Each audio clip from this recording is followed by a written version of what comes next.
ভাই ত্রিপলের ঘড়ি তো আর নিবেন না আপনারা? না ভাই। এই নেন 4200 টাকা বিল।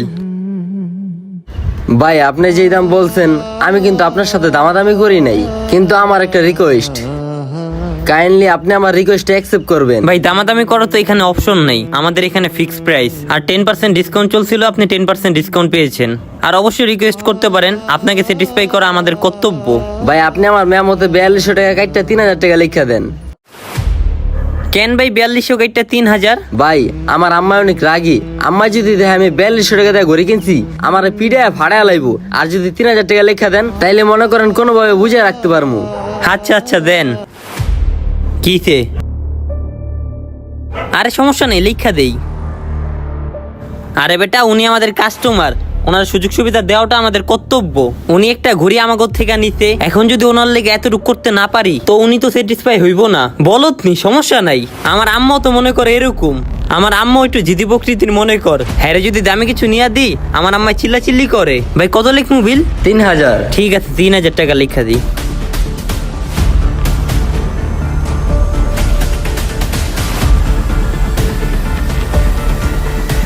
এই যে ভাই নেন মেমো। ভাই অবশ্যই আবার আসবেন, আমাদের টাইম লসের পাশে থাকবেন। ঠিক আছে ভাই, আপনাদের আশাবাদী। আসসালামু উনি আলাইকুম। খুবই ভালো মানুষ। তুই কি গাদা? এতবার না করার পর কেন মেমোটা করছস? আরে ওনারা এই যে ফার্স্ট টাইম আইছে, ওনাকে যদি স্যাটিসফাই করতে পারি ওনারা আবার আসবো। ওনাকে সুযোগ সুবিধা দেওয়া কিন্তু একজন নতুন উদ্যোক্তার খুবই গুরুত্বপূর্ণ।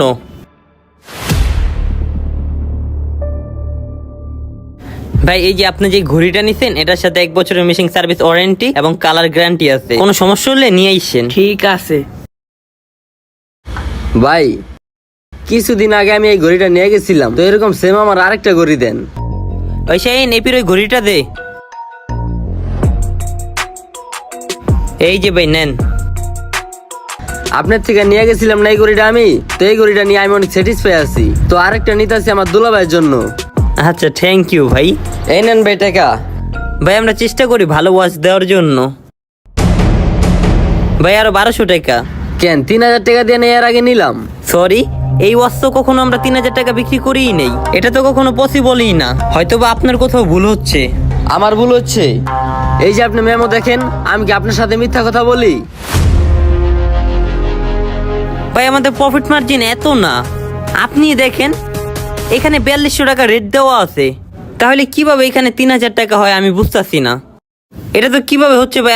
আমি আপনার লগে মিথ্যা কথা কইতাছি? আপনাদের দোকানের মেমো, আপনার সিগনেচার, আপনাদের এটা কেমন ব্যবহার কাস্টমারদের সাথে? আমি নিজেই তো নিছি, আমার হাতেই তো আছে, আর আমি নিজেই তো এটা ব্যবহার করতেছি।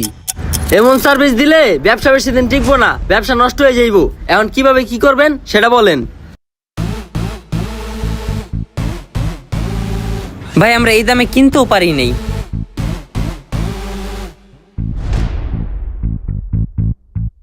দেন আপনি আর কিছু টাকা দিয়ে নিয়ে নেন।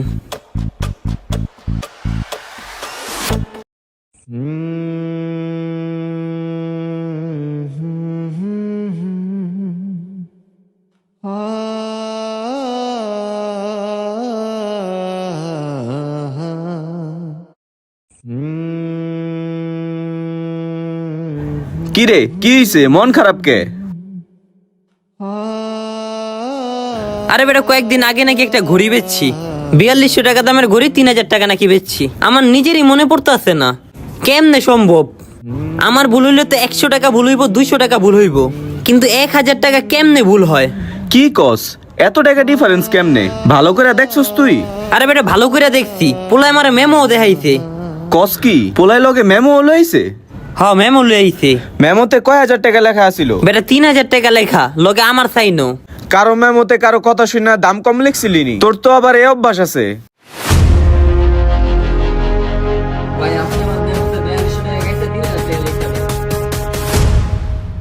হ্যাঁ এমন একটা মেমো তো করছিলাম। দেখ তাহলে ওই মেমো আইন না দেখা ঘড়ি লয়ে গেছে।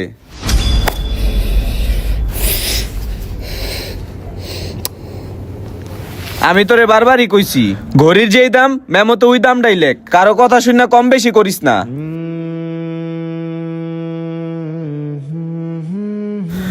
ভালো হইছে, এবার তোর শিক্ষা হইব। আরো দয়া মায়া দেয় মানুষ রে।